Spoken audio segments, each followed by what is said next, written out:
Hi, I'm James Gardner, host of Your History, Your Story, a podcast for anyone who loves hearing fascinating tales about remarkable people, intriguing topics, and significant historical events. Our hope is to inspire you to uncover and share your history and your story. In this episode of Your History, Your Story, we're joined by internationally best-selling author and historian Giles Milton to discuss his compelling new book, The Stalin Affair, The Impossible Alliance That Won the War. Giles takes us deep into the high-stakes world of World War II diplomacy, where Allied leaders Franklin Roosevelt and Winston Churchill were forced to navigate the unpredictable and often explosive temperament of Soviet leader Joseph Stalin. He also shines a light on the lesser-known men and women who worked tirelessly behind the scenes to manage Stalin and hold the fragile alliance together. I'd now like to welcome Giles Milton to our show. Welcome, Giles. Thanks for having me on. Well, I'm very excited to have you on because your book, The Stalin Affair, The Impossible Alliance That Won the War, is a riveting story with lots of new information that I've never heard about before, and it is fantastic. And you are a person who's very passionate about history. You've got over a dozen books, I think, of narrative history, and several of them are on the World War II, Cold War topic.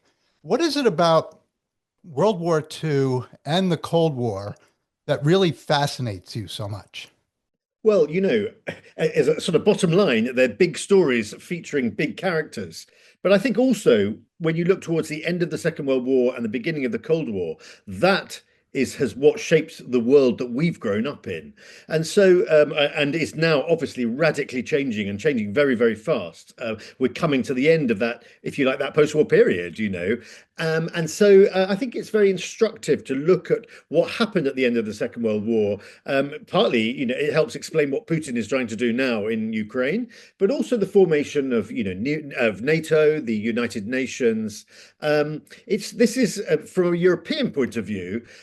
This is the rebuilding of an entire continent, and it's also, from an American point of view, it's the rise of America as the world power. So there's a lot of fascinating things bubbling away there, which give me plenty of material to write about. Yeah, definitely. So my guests, or I should say my listeners, are probably sick and tired of hearing me say this, but I'm a product of World War II directly. I'm a baby boomer, but I'm also the son of an English woman who was in the Royal Air Force and an American GI, and they met in England right after the war ended. And when I was a kid, I used to hear all these stories, but because it was more recent history, I was more interested, it seemed, more in like American Civil War, Revolutionary War. I thought there's plenty of time to learn about World War II. So I'll put that off for a bit. Well, here we are. We've lost so many of our greatest generation. There's just so few left. But to have stories now that are coming out that remind us about that time when the world was, anything really could have happened at that point, and there were some big, big players in the spotlight. There are, but let me just interject for 1 second, because I think also what's really interesting is in the first and sort of second generation writing about the war, often the perspective was from the officer's point of view. These were the men with the education. They're the men with the contacts in publishing, and they wrote their accounts. And for far too long, I think the voices of those kind of terrified young men going into battle, particularly if you think of the beaches of Normandy, the Americans and Brits and Canadians going ashore there. We haven't really, until recently, we haven't really heard those voices. And often what I'm trying to do is give voice to those people whose stories haven't been heard. Now, in the case of this book, they are big people, but nevertheless, their voices have not been heard. So it's another untold story from the very heart of the war. And they're big people, but then there's also some people just beneath the big people who had incredible contributions to what eventually happened during the Second World War. We're going to talk about them in a minute, but I want to talk about your book cover, by the way. I absolutely love it. And I just wanted to start off for our listeners. Can you tell us just briefly, if you can, like a snapshot before we get into the deep dive?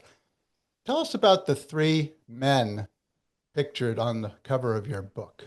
Yeah, well, the subtitle of the book is "The Impossible Alliance That Won the War," and really, this partnership between the big three, as they were known, that's President Roosevelt, Winston Churchill, and Joseph Stalin, was a very, very unlikely partnership.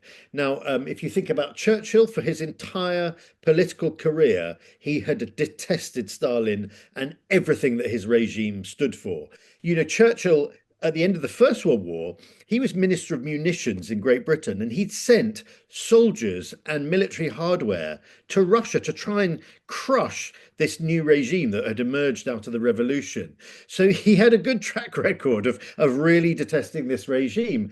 And, you know, Roosevelt also faced big problems in persuading the American public that they should go and send, you know, arms and supplies to this monster in the Kremlin. And then, of course, you've got Stalin himself, who had absolutely no time for Churchill, detested him, and little more time for Roosevelt. But this was an alliance born of necessity. Churchill, on the night that Germany invaded the Soviet Union, Churchill had to make a decision. And that decision boiled down to one key thing. Who's worse, Stalin or Hitler?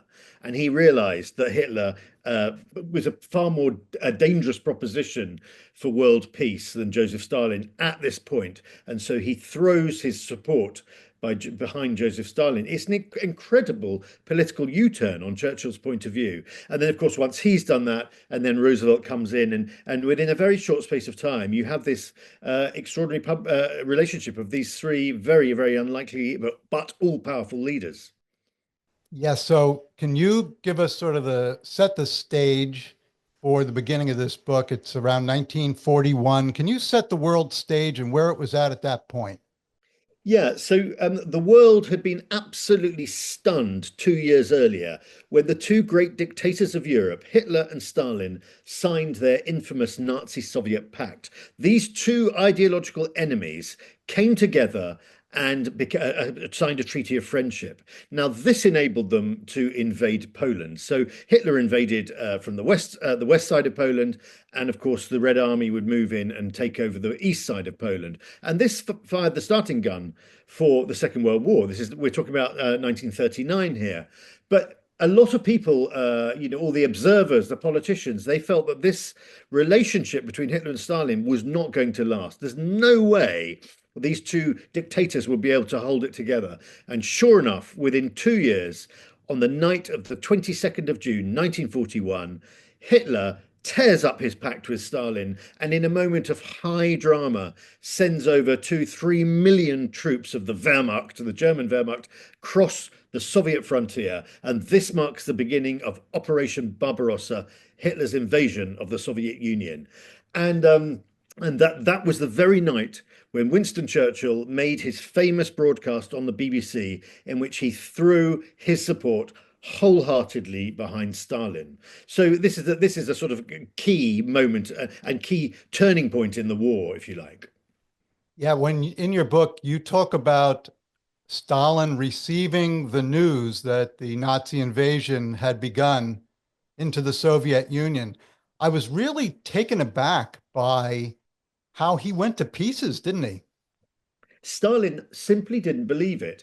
He really felt that Hitler was going to keep this alliance going. And he had intelligence from numerous different sources. He had his own spies telling him this was coming. He had informers in the German Luftwaffe who were passing on information to Moscow. He had spies in Japan who were telling him the same thing. He didn't believe it. And so when he was brought news that the Germans had invaded the Soviet Union, you're right, he not only did he not believe it, but when it became clear that something momentous was taking place on the frontier, he almost had a sort of complete breakdown. In fact, he left Moscow. He went to his dacha, you know, his country residence outside the capital, and refused to see anyone for days on end. He didn't see anyone. He wouldn't take any phone calls.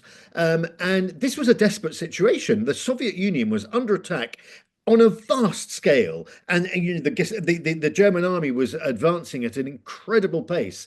And the leader of that country doesn't want to see anyone, refuses to talk to anyone. So it was a real moment of crisis. Isn't that kind of bizarre when I think about it? Was there a second in command who was able to do anything in his absence, or was it strictly, hey, we can't do anything until he decides to come back into the game? Well, this was the problem. When you create a all-powerful dictatorship like the one Stalin created, if the central figurehead is not there, well, no one else dares to do anything because they're too scared to take decisions. Because the next thing they know, they're going to be executed for having, you know, trodden on Stalin's patch. And so none of them can take decisions. And eventually they realize this is such a moment of crisis with the Wehrmacht rolling further and further into the Soviet Union that a delegation of the senior Politburo members, so the senior advisors of Stalin, they go to the dacha and they find Stalin. You know, it's funny, you think of Stalin, this all-powerful, monstrous dictator. He was there cowering in an armchair. He thought they'd come to arrest him and shoot him. And in fact, they'd come to beg him to take control.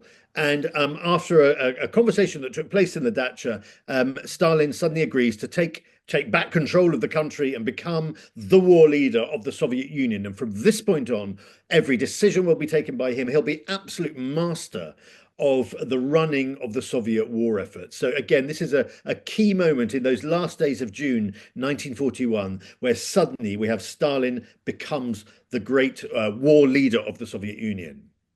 Yeah, one last thing about that incident with him going to pieces. Didn't he, in effect, abdicate telling the Soviet Union, the people in the Soviet Union, about the invasion to another person? Was it Molotov? Yeah, this is the fascinating thing about Stalin is he was almost never seen in public. He almost never spoke in public. And so the people of the Soviet Union knew very little about him. And this is going to be a problem for both Churchill and Roosevelt as well, because he's a total mystery, Joseph Stalin. He's a complete enigma.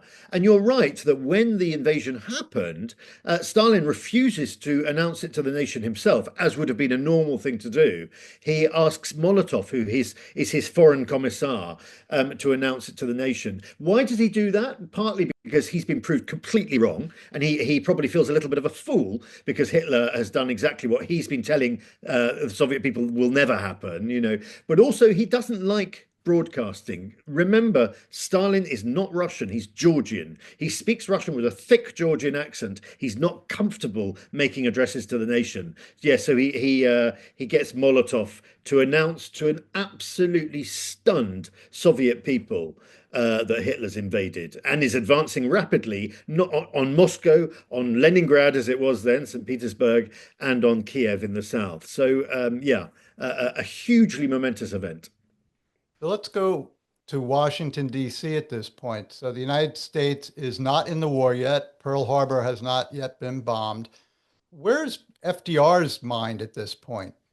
Well, FDR's facing a very powerful lobby from the American First movement, which doesn't want any involvement in another European war after the losses of the First World War.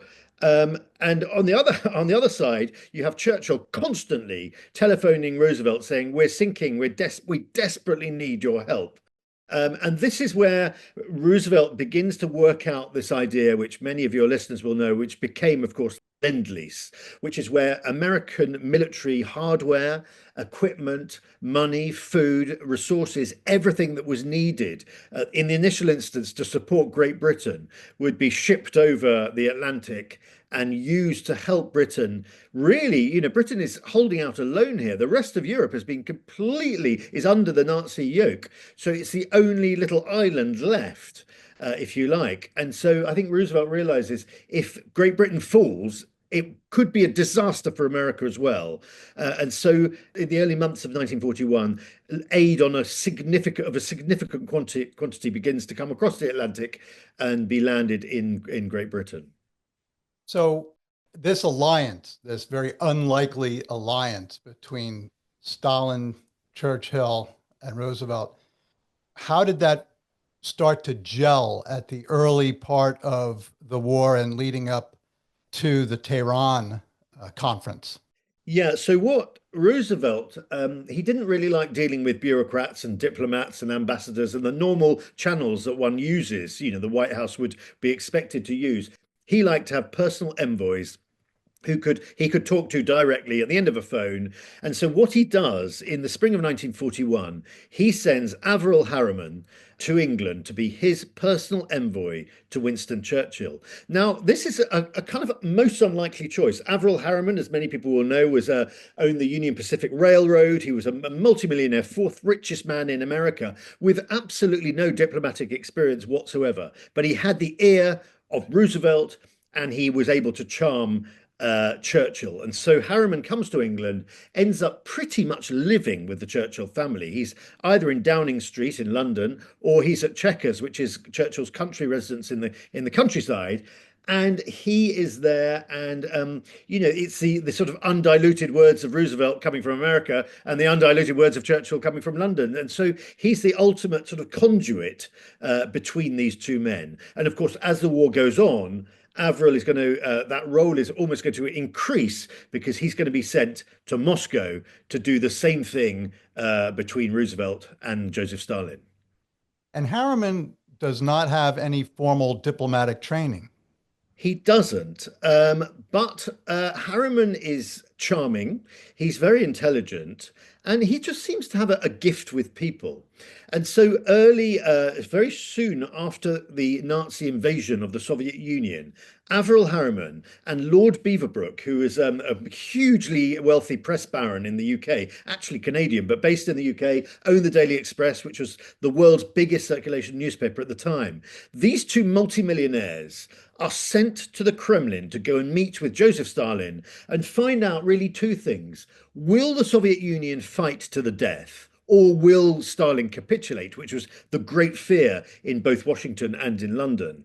And also, does Joseph Stalin need supplies? Will he accept American weaponry and hardware? And it's a rather wonderful moment, and it was fascinating to read all the original papers when I was in the archives, because you've got to think about it. This is a pretty unlikely meeting to take place. You've got in one corner of the room, you've got Joseph Stalin, monstrous dictator who's liquidated millions of his own people. And then on the other side of the room, you've got Lord Beaverbrook and Averell Harriman, multimillionaires dripping with wealth, the sort of people that Stalin absolutely despises, And the first time they meet with Stalin, the meeting is a complete disaster. I mean, Stalin doesn't believe anything they say. He doesn't even open. Churchill's written a flattering letter for Stalin. He doesn't even open it. He just tosses it on a table.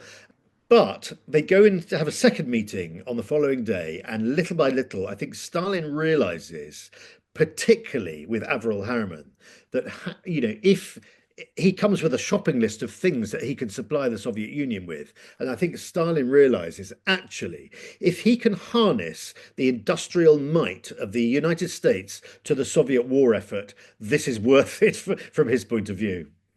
Do you think that Stalin had more respect for Roosevelt because of the industrial power behind them than he did Churchill? Definitely. That's without question. He respected Roosevelt because he represented the greatest industrial power on the planet. That's for sure. He did, in a strange way, he did respect Churchill, and they did get on up to a point. And they had some remarkably intimate evenings, just the two of them and an interpreter. But I think the bottom line was that he realized that Great Britain was a power in decline, whereas America was a power on the ascendancy. And so it made every sense from his point of view. He's gonna get far more from America than he ever is going to get from Britain. Having said that, Britain did supply a considerable quantity of tanks and planes and weaponry to the Soviet Union, but nothing on the scale of America, where the entire sort of automobile production of Detroit was turned over to producing tanks and planes. Not a single car was made during the war. It was all turning out hardware for the war effort, and a lot of that was going to the Eastern Front. And there was something that was very surprising to me. I was always under the impression that, FDR and Churchill were great friends, that they were working together, that once the United States was in the war, or even leading up to the war, that we were going to support Great Britain. And I'm getting an idea that both FDR and Churchill were kind of, when they were meeting with Stalin, that they were kind of excluding the other in some bargaining and things like that. So that was going on. Yeah, I think you're right. And it really was one of the most shocking things, actually, when I was researching this book, to discover that particularly Roosevelt actually was constantly trying to put down Winston Churchill and constantly trying to do deals with Stalin behind Churchill's back. At one point, astonishingly, he says to Stalin, I think the two of us can solve the problem of British India, which, would not have gone down very well with Winston Churchill.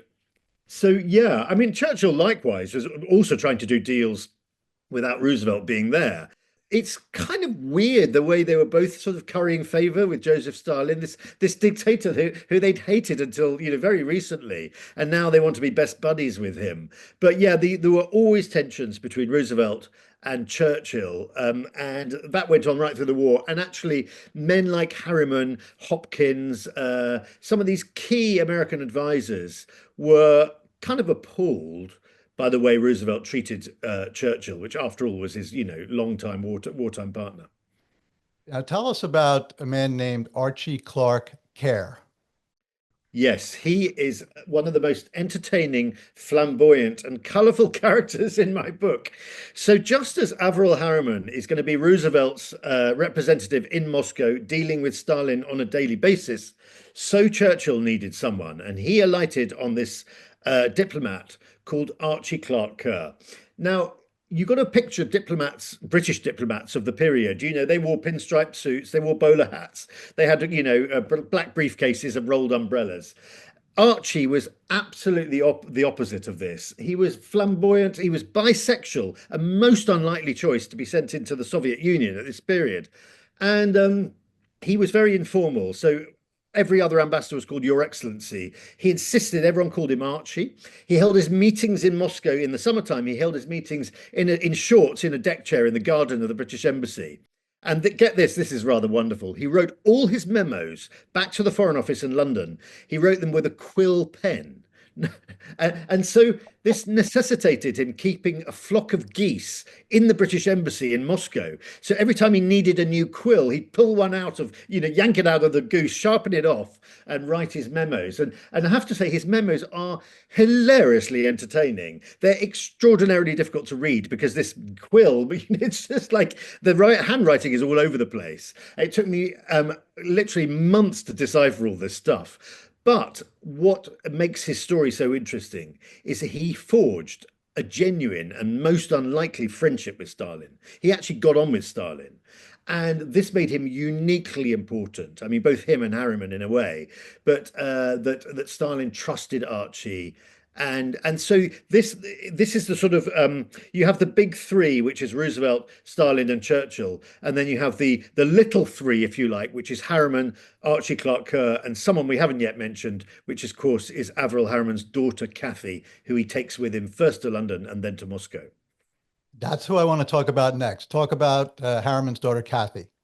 She's an absolutely fascinating character and sort of a central character in my book. So in the spring of 1941, when Averell came to London, he was really, really fond of his daughter Cathy, 23 years of age, super smart, very glamorous, but highly intelligent. And he asked if she could come over. And, the White House at every level, she was blocked until finally the president himself said, look, okay, she can go. And so she accompanies him to London and she's there. And she's living with the Churchills. And the point why Cathy was so interesting for me as a historian is that she wrote hundreds and hundreds of letters home to her sister about life, first with the Churchill family and then in Moscow with Stalin. And because she was sending them back through the diplomatic bag, they were never censored. So most other letters, you never get really what was taking place. But with Cathy's letters, you get the sort of undiluted, unvarnished account of what it was like to be at the very epicenter of the war. And so, for instance, she's in Chequers, Churchill's country residence, on the night of Pearl Harbor, and gives this vivid description of what it was like to be in the drawing room of Chequers when Churchill turns on the 9 o'clock news and learns that the Japanese have bombed Pearl Harbor. That is so incredible. When I was reading the story about how the letters that Cathy wrote were found, I think you said even in as late as the 2020s, and by the son of Kathy Harriman, and those became available for you to review and research. What a find for an historian. Oh, this was absolutely wonderful. So I'd learned about these letters, and I contacted David Mortimer, who's Kathy's, like you say, her son, who's now in his early 70s. And he said, "Yeah, I've got boxes of these letters, and I've got scrapbooks, and I've got photo albums, and I've got all her press cuttings because she worked as a journalist as well." He said, "You should come to New York and come and see them." So I flew over, and like you say, this is every historian's dream. I mean, this is all primary source material, and it's fascinating. This is fly on the wall stuff, or if you like, it's like someone peeking out from the curtains, on all the great moments of the Second World War. And not only that, she would go on to play actual role in the war as well. But just to give to go back to the Pearl Harbor, she gives this wonderful description. They're all sitting round Churchill. They're all in the living room of Chequers, and Churchill. They've had a party the night before, and Churchill's hungover, and he's clutching his head in his hand. He's been in a foul mood all day, and he turns on the radio, and he fumbles with the radio and misses the headlines. So they listen to the news, and then the headlines come back on. And they hear this thing about Pearl Harbor. And then they say, no, was it Pearl Harbor? Was it Pearl River? What was it? It was Pearl something, and they can't quite work it out. And then they realize that the Japanese have bombed the Americans at Pearl Harbor. And at that moment, Churchill leaps out of his chair in absolute delight, because from his point of view, bringing the Americans into the war is going to change absolutely everything. So despite the horrors of what took place at Pearl Harbor, from Churchill's point of view, in the grand scheme of things, this was the best possible news. Now, let's talk about Stalin now, because I'm thinking Roosevelt and Churchill and their ambassadors are trying to figure this man Stalin out. I think at this point, Churchill goes in feeling that Stalin is a monster, which in effect he was. How did their view of him change, or how did they learn to handle Stalin and recognize what he was all about? Well, that's a really interesting question. And that's where my guys in Moscow play a key role, because Stalin really was treated, I think, certainly by Churchill and all the establishment in the UK, but also in America as well. He was treated as a sort of brutal, ignorant peasant. And they didn't know very much about him. He really was an enigma. The ambassadors, American ambassador, British ambassador, they never got to meet Stalin. So these ambassadors who'd served for years in the country had never seen Stalin. And so, first of all, they didn't know him. Then they just sort of assumed he was this ignorant idiot, really. And it was once Harriman and Archie Clark Kerr and others went into Moscow, they realized that Stalin, there was a whole different side to Stalin. Yes, of course, he was a brutal mass murderer, but he was also extremely intelligent. He was extremely well read, had a huge library, which he annotated everything he ever read. He was up to scratch on exactly what was taking place on the battlefront. And so now you have these memos going back to London and to Washington from these guys in Moscow saying, do not underestimate this man. Do not treat him as an ignorant peasant, because he's extraordinarily shrewd. And if we don't look out, he's going to get everything he wants at the end of the war. So this is a message, even, in 1942, they're beginning to say, just watch out when you're dealing with this guy. He's extremely shrewd. I think of how carefully Stalin had to be managed, but I also know that Stalin, he knew what he needed from Roosevelt and Churchill. And it seemed at the earlier conference, he was very anxious to have a Western front open up against Hitler. Is that right? Yeah, that's absolutely right. So in the early years of the war, he's constantly petitioning for what would ultimately become D-Day and the Operation Overlord, which was the liberation of Western Europe. So he's calling for this second front the whole time. Why does he want this? Because it will mean that Hitler will have to move some of his troops from the Eastern Front to the West to defend the coastline of France, So there's a complete logic to it. But the problem was, as Churchill repeatedly told Stalin, the British and the Americans were simply not ready. They didn't even have any landing craft at this point. How the hell were they going to cross the English Channel and liberate France without any of the tools they needed? And of course, by the time D-Day took place, it was on an absolutely epic scale, the biggest seaborne invasion in the history of warfare. Now, you can't just do that in a couple of months. So Stalin was continually disappointed, particularly with Churchill, who he had more dealings with in these early moments of the war. But then it gets really interesting. He starts, as the war goes on, he is demanding less and less the opening of a second front. And there's a very good reason for this. The Red Army is now becoming victorious on the Eastern Front. They're pushing westwards into Poland, into Eastern and Central Europe, into Germany itself. And he's really worried that if the Americans and Brits and Canadians land, and they land successfully, and the German army collapses in the West, then all the gains he's hoping to make might be wiped out, and the Western allies will advance very, very rapidly. Of course, in the event that doesn't happen, but that's what his worry was. And so rather shrewdly, he drops all these demands for the second front and says, we're not in a hurry for that anymore. So very cynical. Oh, and he was a real chess player. He was looking about 6 or 7 moves down the line, wasn't he? Absolutely. Absolutely. And I think this is where he, I think, outmaneuvered both Roosevelt and Churchill at the two great conferences of the war. You mentioned earlier, one was at Tehran in 1943, and then the last one was at Yalta in 1945. In fact, it was the 80th anniversary quite recently of the Yalta Conference.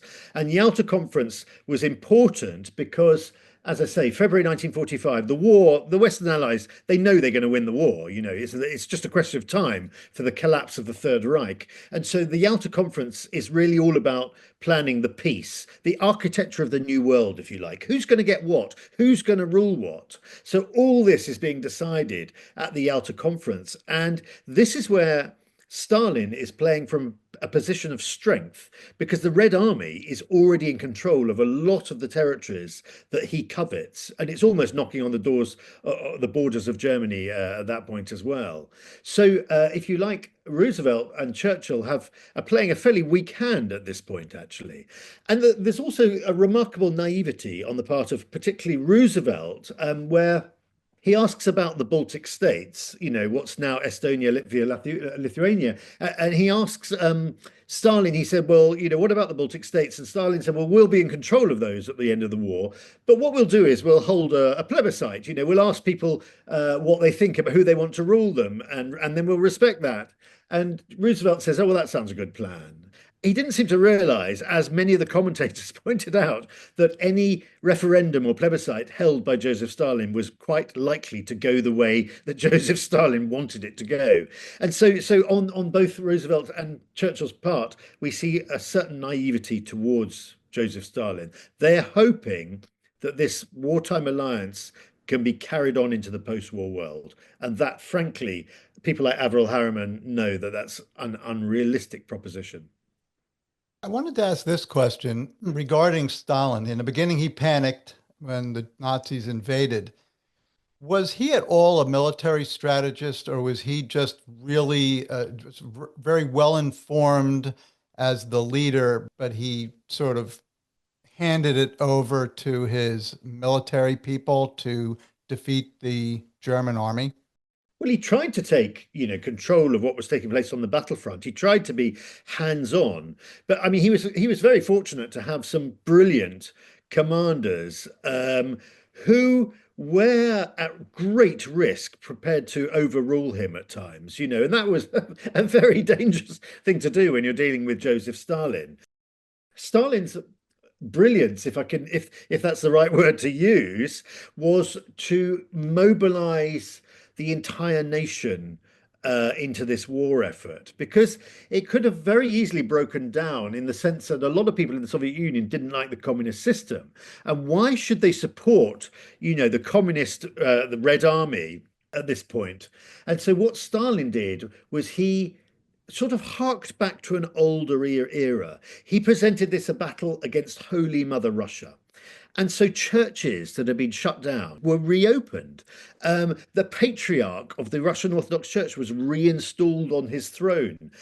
Portraits of imperial generals started to pop up in the Kremlin. I mean, at one point, my chap Archie Clark Kerr, he goes in and he's astonished because all these, Marx and Engels and Trotsky, all the portraits of the great sort of communist, writers, they'd all come down and they'd been replaced by the old Tsarist generals. And so this was, I think, a masterstroke on the part of Stalin, was to make this a battle between Hitler and the Holy Mother Russia of, centuries past. And it worked. That is clever. I think there's an exchange that takes place between Churchill and Stalin regarding Poland and the importance of Poland. Do you recall that exchange? Yeah, it's a fascinating one because this Poland was to be the source of huge wrangling, endless wrangling, in fact, because you've got to remember, Britain went to war over Poland. So Right. that's how we entered the Second World War. And so for Churchill, it was almost sort of a holy sort of vessel that Poland was a key factor in everything. And don't forget that in London throughout the war, the Polish government in exile was living here in Poland, seeing Churchill on a regular basis. Stalin detested the democratically elected government in exile in London and set up his own Polish government in exile in Moscow, which of course was full of communists and would do everything that he wanted them to do. And so this became a source of great wrangling, and particularly at the Yalta Conference. Poland occupied a huge amount of time at the conference, and there was a famous showdown, actually, yeah, between Churchill and Stalin, where Churchill said in his rather grand, the way he loves to deliver these monologues and soliloquies, he said, for us, Poland is a matter of honor. And which all sounded very good and everything. And Stalin beautifully undercut him by saying, if it's a matter of honor for Mr. Churchill, for us, Poland is a matter of life and death. And that was it's an example of how Stalin cleverly could turn Churchill's phrases on their head, and get the better of him. And which is something he did constantly, but with both prime minister and president. Let's talk about Yalta. Yeah. So, can you describe the biggest differences between Tehran and Yalta with regard to Stalin and the way that Churchill and FDR were dealing with him? Yeah, so Yalta, as I say, comes in February 1945. The war is virtually won. It's a very odd place to meet. As you'll know, Yalta is down in the Crimea. It was a town, a seaside resort in absolute ruins. The Germans had occupied it, and when they'd left it, they'd just blown everything up, and it was in a terrible state. But the thing is, Stalin was terrified of flying, and he wouldn't fly anywhere. The only time, I think I'm right in saying, the only time he ever flew was to go to the Tehran conference, and he hated it. He was absolutely terrified. So he would only go somewhere where he could go by train. Now, this was pretty unfair on Churchill and even more unfair on Roosevelt, who, let's remember, by February 1945, Roosevelt is dying and will be dead within a few months, So Roosevelt is a desperately sick man. Churchill is a very old man and he's very tired. He's been running the war effort. I mean, really, the ultimate figurehead and controlling everything for the last 5 years. He's exhausted and he's drinking far too heavily. All his aides comment on, the bucketfuls of Caucasian champagne that he's drinking. And so I think the both of them were in a weaker position than, as I mentioned, Stalin, whose Red Army is already rolling into all these territories that he covets so much. And I think Stalin is just thinking, really, how much can he get away with? How much can he persuade Churchill and Roosevelt to hand over to him? And I mean, Churchill was, particularly depressed at Yalta, and there was a telling quote that he says, he said, I was sitting there between the Russian bear with its paws outstretched, and on the other side of me sat the great American buffalo, and there was I, the poor little English donkey. And it's a telling quote because it really shows that Churchill recognized that the power of Britain, which after all had been the preeminent world power at the beginning of the century, the power of Britain and the British Empire was at an end. And of course, by the end of the war, Britain would be bankrupt. It would, a penniless nation, which continued with rationing into the 1950s. That's how bad it was in this country. So he realized that America was the coming global superpower, and that Stalin was going to be immensely powerful and have a huge amount of territory carved out of the chaos of the end of the war. Now, the Yalta Agreement, when they left, when the parties left the conference at Yalta, where did they all stand, did you think? How did they come out of that conference feeling? Oh, the overriding feeling at Yalta was one of complete optimism. They really felt that Stalin could be taken at his word, that Stalin had agreed to buy into Roosevelt's abiding sort of thing that he wanted to achieve at the end of the war, which was to form the United Nations. The United Nations was going to be the guardian of world peace. And Stalin had been hesitating about this for a long time. And Roosevelt persuades Stalin to sign up to join the United Nations. And this, so all three leaders, I think, for very different reasons, they come away from Yalta thinking this is great, that the wartime alliance, this most unlikely wartime alliance, can continue into the post-war world, and that this is going to be a world of peace. And really, there was a really feeling that a whole new global order was going to arise out of the ashes of the Second World War. There's a wonderful quote. I can't remember it, but it's in the book from Harry Hopkins, one of Roosevelt's most senior advisors. Coming away from the conference just thinking, this is fantastic. None of us thought that we'd come away with such a feeling of hope and optimism from this conference. So yes, they came away feeling like that, and it didn't last very long because, of course, things began to go wrong very soon afterwards. Now, do you think that Churchill still had that deep-seated mistrust for Stalin, or do you think that had sort of faded a little bit? It's very difficult to say because Churchill himself gave out mixed messages. The public message at this point, his public message, was that Stalin's my brother in arms, we fought the war together, and we're going to rebuild the peace together. But I think privately, when you delve into some of his correspondence, I think he felt it was very unlikely that this relationship would indeed fall apart. Now, it wasn't, of course, until 1946, the famous speech he made in Fulton, Missouri, where he made his famous Iron Curtain speech, where this was a moment of high drama, where he delivers a speech on a world stage saying that Stalin can no longer be trusted. He's been gone from friend and ally to enemy. And that's, when he says an Iron Curtain has descended across Europe. In Britain, it's one of his most famous speeches, but so it's hard to know, but I would suspect he was putting a very brave face on it. The public image was this will carry on into the post-war period, this alliance with Stalin. Privately, I think he already had his doubts. Yeah. So I'm thinking now, so after Yalta, everybody goes home saying, hey, this is great. And it seems really that the unlikely alliance has worked to defeat Nazi Germany. But then I think what you had written about was that the Germans were coming to the Americans, British, to sort of surrender their armies in, I think, Italy.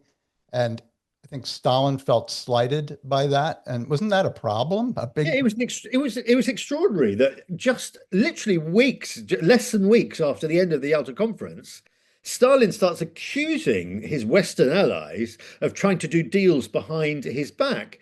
This was completely untrue. Yeah, so he says the Germans in Italy are trying to surrender only to the Western powers, and he has this whole sort of idea that there's a great conspiracy going on. This is definitely complete nonsense, and it shows that always at the back of Stalin's mind there's a ball of paranoia eating away at him. And so Roosevelt is both disappointed and very upset to receive letters from Stalin accusing him of the most terrible sort of crimes and treachery and double dealing. And, these arrive in the White House just days before Roosevelt dies. In fact, he doesn't. One of them he doesn't even get a chance to reply to because he will be dead by the time he would have got round to doing it. So yeah, it was extraordinary how quick the Yalta, the great hopes of Yalta fell apart. I mean, really, it was a matter of weeks. Yeah, and then Potsdam is when Truman participated. How long after Yalta was Potsdam? Yeah, so Potsdam is the third great. There were three great conferences, but by the time of Potsdam, everything has changed because Potsdam comes in the summer of 1945. The war in the West has been won, although of course it's still raging in the East. And of course, America is taking huge casualties in the area in the Pacific and all around Japan and everything. So, but other things have changed as well. So Roosevelt has died and he's been replaced by Truman, a man who has very little experience of foreign affairs. Although I have to say, I think Truman is one of the more underrated presidents. I think he handled a difficult job with great aplomb, actually, particularly at Potsdam. Churchill faces a problem at Potsdam as well, because believe it or not, there's a British general election in the middle of the Potsdam No, conference, and Churchill loses it. he loses it. The British public, well, they're very happy with what Churchill's done over the previous 6 years, but it's the end of the war. They want a complete change, and Churchill's Conservative Party is annihilated, and you have the great Labour government comes in 1945. So in the middle of the conference, you have a complete change of leaders. So you have the new British Prime Minister, which is Clement Attlee, comes in. Truman's there. The only survivor is the sort of war-hardened, battle-scarred Joseph Stalin, who's still there, still doing his bit. Extraordinary situation. A couple of things that do happen at Potsdam, which are very important. One is that Truman persuades Stalin to sign up for the war in the Far East so that Soviet troops will be used in the war against Japan, which is important because it's costing so many American lives. And the other thing that happens at Potsdam is that Truman lets slip very surreptitiously and almost in the coded terms, he lets slip to Joseph Stalin that the Americans have developed a weapon of massive, unprecedented power. And this, of course, is the atomic bomb. He's very surprised that Stalin hardly bats an eyelid. He doesn't even look surprised. And there's a good reason for that, because, of course, Soviet spies have infiltrated the Manhattan Project, and Stalin actually knows all about the American nuclear program. Oh, gee. Loose lips sink. Yes, exactly. Very much so. That is incredible. I want to ask you if the three major players did not have the Averell Harriman, his daughter Kathy, and Archie Clark Kerr. Is it Kerr or Kerr? Yeah. Well, the jury's out on how you pronounce it. It's spelt Kerr. You'd think it was Kerr, but apparently he always used to pronounce it Kerr, which is kind of weird the way it's spelt. But anyway, I say Kerr, which is probably wrong, but it's what most people accept when they see it written down. What was it that those three brought to the table during those critical years that, Oh, that without helped end the war? Yeah, without a shadow of doubt, they kept this relationship on track. This relationship almost broke down on numerous occasions, most notably in the summer of 1942, when Winston Churchill came to Moscow to meet with Joseph Stalin face to face. The first time he'd ever met his, former enemy, now his wartime partner. He was terribly excited. It's hilarious reading his diaries. It's like a little child with a new toy. He can't wait to meet this monstrous dictator who he's hated all his life, and he's now in partnership with. So he goes into the Kremlin. And the meeting's a total disaster. Stalin insults Winston Churchill. He's incredibly rude to him. He even brings up, I don't know how much this will resonate with your American listeners, but he even brings up the Gallipoli landings from the First World War, which are in the Dardanelles down in Asia Minor. And he said that they failed, which they did fail, because of stupidity in planning and execution. Who planned and executed them? Well, it was Winston Churchill. Stalin knew how to really drive in driving an insult. So the first meeting they had was an absolute disaster. And Churchill said there and then to all his advisors, I'm ripping up this partnership with Joseph Stalin. I'm not having anything more to do with him. We're not going to supply any more weapons to the Soviet Union. That's it. I'm done with this man. And he was deadly serious. And this in 1942, he's ripping up the Big Three alliance. This was an absolute point of total crisis. And so all his aides and his advisors are saying, Mr. Churchill, think again. No, he says, I'm going home tomorrow, get my plane ready. And it takes Archie, the eccentric, flamboyant ambassador who knows Churchill well, who knows his strengths, but he also knows his weaknesses. And he goes for a walk with Churchill. And we have the wonderful kind of verbatim account of what took place on that walk.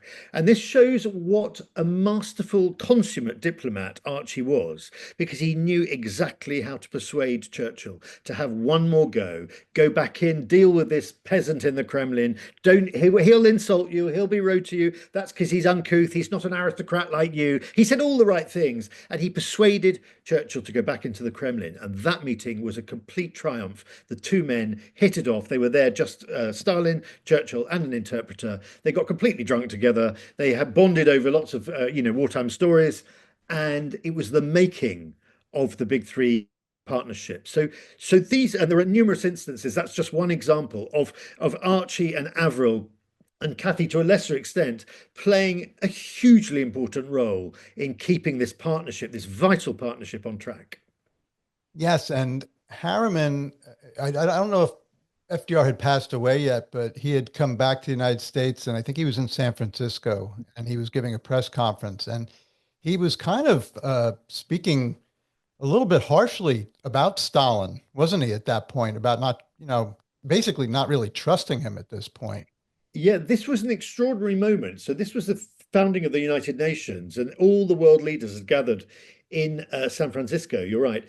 And there was a great feeling of optimism that this was the body that Roosevelt had wanted to set up. This was going to be a guarantee or guarantor of world peace, for the next decades. And so the thing that was going to underpin this is an ongoing friendship with Joseph Stalin and the Soviet Union. And Averell Harriman stands up in the middle of this conference and delivers the most extraordinary speech, saying that Stalin cannot be trusted, that the wartime partnership should be over, that we can't do any dealings with this guy. All he wants to do is take over Eastern Central Europe, Germany, Poland, whatever he can get his hands on. It's a blistering speech to the press. And no one wants to hear this message. If you like, Averell's talking ahead of his time, if you like. But Averell knows what he's talking about. He's been living in Moscow for several years. He's been in and out of the Kremlin virtually on a daily basis. He knows Stalin incredibly well. And ultimately, he's right. Stalin couldn't be trusted. It's just that the world, and particularly America and Great Britain, wasn't ready for this message of doom at that point. And on with the Cold War at that point. Wow, what an incredible story. And I just want to take time now to say that you are a brilliant researcher and a storyteller. Sometimes it's hard to pair the two up, because I think there can be really good storytellers and then really good researchers, and sometimes they don't meet up, but you do. And some of the things, just a couple little nuggets that I pulled out, you found in your research. First of all, that Averell Harriman went to the White House when FDR was there. It may have been one of his first visits. And he said the food was appalling. Yeah, I love that. I found this account that he wrote about this meal with President Roosevelt.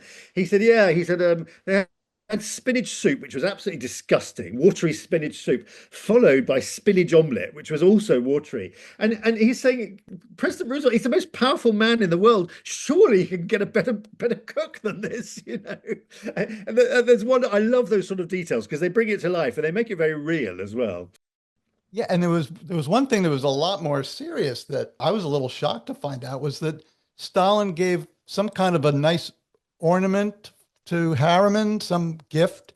Oh, this is a wonderful moment in the book. Yeah. So at the end of Averell Harriman's tenure, when he's leaving the Soviet Union for the last time, Stalin very graciously invites him to the Kremlin and said, "Look, you've been such a good friend to me during the whole of the war, and you've been such a good friend to the Soviet Union that I want to give you a very special gift." and he produces this gift, which is, it really is a very beautiful sculpted wooden model of the American Great Seal, beautifully hand carved and everything. And Averell Harriman is genuinely touched by this because Stalin's gone out of his way to have this thing specially carved, and he puts it in pride of place. It goes up in the library of the American Embassy in Moscow, where all the most secret meetings take place. Not for 7 years is it realized that Great Seal has got a concealed microphone listening device inside it, and that Stalin has been listening to absolutely everything that takes place in that room, which, as I say, is where all the secret meetings were held. So the utter deviousness of Stalin, giving this wonderful present with a hidden microphone inside. What a slippery scoundrel. I know. And when the Americans found out, so they didn't immediately release this information. They held back, and I think the whole I think I'm right in saying it was when the Gary Powers, the whole spy plane crisis broke, and the Soviets said, "This is outrageous, the Americans spying on us and everything," and the Americans said, "Well, yeah, hold on, what about the Great Seal in the American embassy?" So they got one up on the Soviets at that point. Well, I just want to thank you, Giles. The book, The Stalin Affair, The Impossible Alliance That Won the War, really a fantastic story. So interesting, so much new, fresh information. When people say history's dead, it's happened, it's been written about too many times, this, that, and the other. Yours is fresh, it comes alive. And thank you, because, sometimes people say, well, how many more books can you write about World War II? Well, when you tap into new information that has been discovered, man, it comes alive in a big way, and it helps us to understand our world today as well, doesn't it? I think that's what I so enjoyed about doing it, was I almost felt I was eavesdropping on all the great moments of the Second World War, and that was wonderful. And this was material, a lot of it, that's never been seen before. So that, for a historian, that's also makes it very exciting. You're making great discoveries along the way. Well, I'm glad you're the person who found it, but I have one very important question to ask you. Yeah. Drinking contest, Stalin versus Churchill, who wins? Oh, Churchill wins, hands down. Stalin drank very little. He always had a shot of vodka in front of him, and they thought, wow, he's knocking back the vodka. It's extraordinary. He can take so much of it. In fact, Stalin wasn't drinking vodka. It was filled with water. So he liked to get everyone else around him drunk while he stayed, stone cold sober. So, definitely Churchill would win a drinking competition. Yeah. What a cunning character he was. Wow. I should say, by the way, that this is the only book I've ever written which has vodka in the index. I love it. Now, Giles, tell us how we can find out more about you. So I've got a website, which is simply gilesmilton.com. Or, you can go, the book's available everywhere in America, Barnes & Noble, independent bookshops, and of course, Amazon. So if you type in either The Stalin Affair or Giles Milton, it'll pop up inevitably. And what other projects are you working on now, or can't you tell us? I can. I'm working on a completely different project now. It's a story of a hugely significant Arctic disaster, an expedition that went horribly wrong. And not only is it a tale of personal endurance and suffering, hypothermia, the work, frostbite, the works, but it's also a big geopolitical story about the Arctic, because it's a story of one man who is trying to take control of the entire polar north of the world. And given everything that's Trump said about Greenland recently, it might yet be a very topical book. We'll have to see what happens. Wow. Well, you keep up the good work, Giles. Fantastic. And I want to thank you again for being our guest. And I encourage anybody who's interested in politics, World War II, or just studying diplomacy or great leadership or diabolical leadership, I encourage them to get your book. But thank you again for joining us today. Well, thanks so much for having me on. It's been a great pleasure. Okay. Thank you, Giles. Yeah, brilliant. Thanks a lot. All right. Bye-bye. Bye. Thank you for listening to this episode of Your History, Your Story. Don't forget to follow us on YouTube, Facebook, X, and Instagram to stay connected. We'd love to hear from you, whether you have questions, comments, or a story to share. Until next time, be well and God bless.